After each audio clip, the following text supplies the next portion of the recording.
سر سب سے پہلے تو یہ بات بتا دی جائے کہ دیکھیں اگر کسی کو سزا دینے کا حق نہیں ہے اور یہ بات ٹھیک ہے تو کسی کو ایسے فیصلے دینے کا حق بھی نہیں ہے کہ لوگ خود سزائیں دینے پہ تیار ہو جائیں.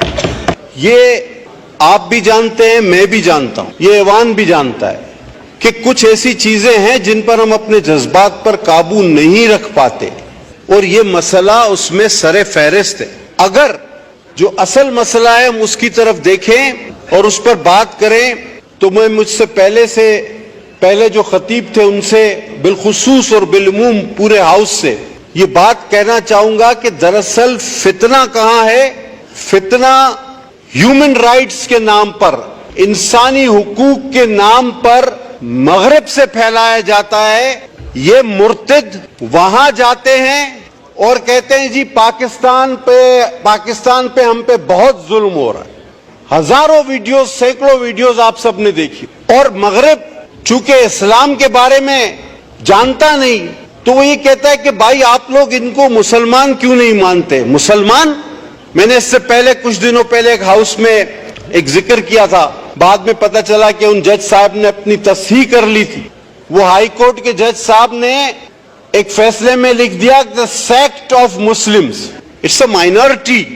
اب سب اصل بات کی طرف ہم آج یہ پیغام اس ہاؤس سے مغرب کے ان دانشوروں کو, ان انسانی حقوق کے علمبرداروں کو, ان جھوٹے قصے خوانوں کو, ان انسانیت کے جھوٹے نعرے بلند کرنے والوں کو لاؤڈ اینڈ کلیئر یہ پارلیمنٹ آج یہ میسج دینا چاہتی ہے کہ بھائی ظلم ہم نہیں کر رہے, حملہ تو ہم پر ہو رہا ہے. ہم سے پوچھا گیا کہ بھئی آپ انہیں مسلمان کیوں تسلیم نہیں کرتے؟ ہم نے کہا بھائی بات سنو, یہودی حضرت موسیٰ کو مانتے ہیں, تورات کو مانتے ہیں, وہ یہودی ہیں ٹھیک ہے, لیکن اگر وہ ساتھ ساتھ حضرت عیسیٰ کو بھی ماننا شروع کر دیں تو کیا وہ یہودی رہیں گے؟ آنسر از نو. اسی طرح عیسائی حضرت عیسیٰ کو مانتے ہیں, انجیل کو مانتے ہیں, وہ عیسائی ہیں ٹھیک ہے, لیکن اگر وہ ساتھ ساتھ کسی اور نبی کو بھی ماننا شروع کر دیں تو کیا وہ عیسائی رہیں گے؟ The answer is no. او بھائی اسی طرح اگر یہ منافق اپنے آپ کو مسلمان کہتے ہیں اور میرے آقا محمد صلی اللہ علیہ وسلم کی علاوہ کسی کو نبی مانتے ہیں تو یہ کبھی بھی مسلمان نہیں ہو سکتے, یہ کبھی بھی مسلمان نہیں ہو سکتے. یہ تو ہم پر حملہ ہے, یہ ہمارا ٹائٹل استعمال کرتے ہیں کروڑوں میں سے 2 4 5 الگ لوگ ہو کر, اور مغرب سے کہو کہ تم انہیں سیاسی پناہیں دو, انسانی حقوق کے پرچم بلند کرو. ایک سی ڈی کی کاپی رائٹ ہو جاتی ہے کسی فلم کی تو قانون لاگو ہو جاتا ہے. کاپی رائٹ کو بہت بڑا جرم بنا کے پیش کیا جاتا ہے. آج یہ منافق اپنے آپ کو مسلمان کہتے ہیں, اپنی تحریف شدہ کتاب کو میرا قرآن کہتے ہیں, لیکن ان کو یہ کاپی رائٹ نظر نہیں آتا, ان کی آنکھوں پر پٹی بندھی ہوئی ہے. یہ لاؤڈ اینڈ کلیئر میسج ہماری طرف سے جانا چاہیے. اس مقدس ایوان نے عظیم فیصلے جو کیے ان میں سے یہ ایک عظیم ترین فیصلہ ہے, اور یہ ہمیشہ کے لیے ایک مہر ہے. میں سمجھتا ہوں جب تک ایک بھی مسلمان باقی ہے, ایک بھی کلمہ گو باقی ہے, ہرگز نہیں ہماری لاشوں پر سے یہ کام کبھی بھی نہ ڈسکس میں لائے. میں تو ہمیشہ کہتا ہوں اس کو آپ ڈسکس میں ہی نہ لائیں. یہ ختم شدہ چیپٹر ہے, یہ کلوز ہے, اس پر مہر لگ چکی ہے. ایک سوال کہ یہ مرتد, آپ کو شاید پتا نہ ہو, میں ایک بات شاید اگر جن لوگوں کو پتا نہ ہو میں ایک بات کا ان کے علم میں اضافہ کروں کہ یہ اپنی ان کتابوں کا یہ مرتد جو اپنے آپ کو پتا نہیں کیا کہتا ہے, میں تو وہ لفظ بھی استعمال نہیں کرتا, یہ انگریزی میں ترجمہ نہیں کراتا. ادریس صاحب پتا ہے آپ کیوں؟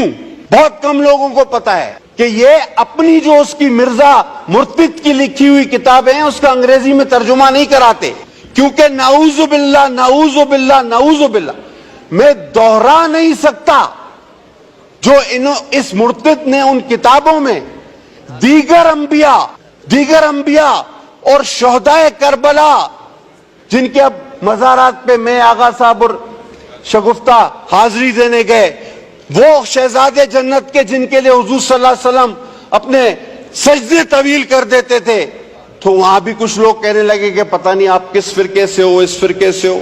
فتوے نہ دیں، لیکن میں چاہتا ہوں ایسا ماحول بھی پیدا نہ کریں کہ ہم مسلمانوں کی سب سے بڑی دولت ہمارا ایمان اور آقا نامدار خاتم النبیین پر ایمان ہے. وہ خاتم النبیین ہے حضرت محمد مصطفیٰ صلی اللہ علیہ وسلم. آخری نبی تھے، ہیں اور رہیں گے جب تک بھی ایک مسلمان باقی ہے، اس کی سانس میں سانس باقی ہے. نہ اس مسئلے کو چھیڑا جائے، نہ اس موضوع کو چھیڑا جائے. اگر پھر خون خرابہ ہوا، لا منسٹر صاحب آپ نے بہت اچھی بات کی، لیکن ساتھ ساتھ ان ججوں کو بتائیں کہ یہ فتنہ تم پیدا کر رہے ہو ایسے فیصلے دے کے، ہم نہیں.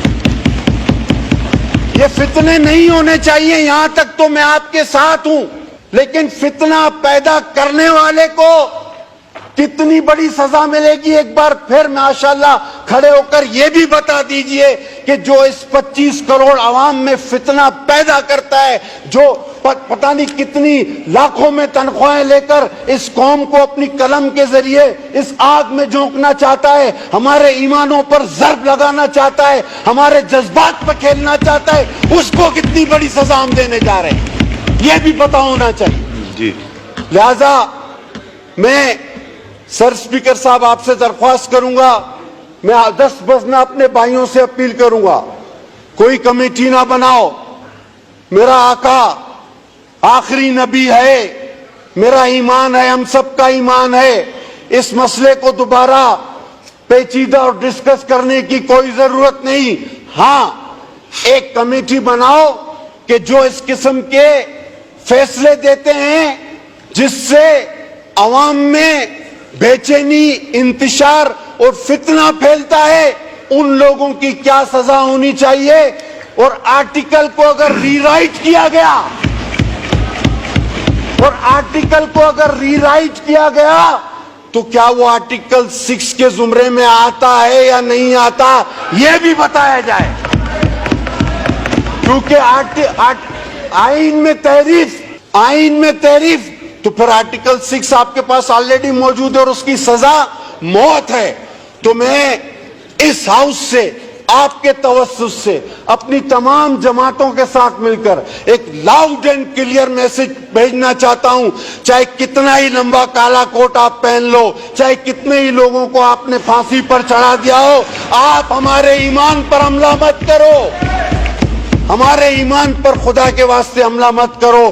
حضرت محمد مصطفیٰ صلی اللہ علیہ وسلم کی جو شان ہے وہ ہمیشہ رہے گی، تم کچھ نہیں کر سکتے.